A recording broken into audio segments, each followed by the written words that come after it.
Body को एकदम ढीला छोड़ दीजिएगा और रिलैक्स होइए। लंबा सांस लीजिएगा और छोड़ दीजिएगा।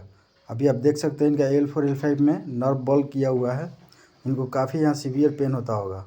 और आप देख सकते हैं इसका साइज भी जो है, ये जो हिस्सा है बढ़ा हुआ है और ये कम है, ये दोनों बराबर नहीं है। जो बटक के ऊपर है, जो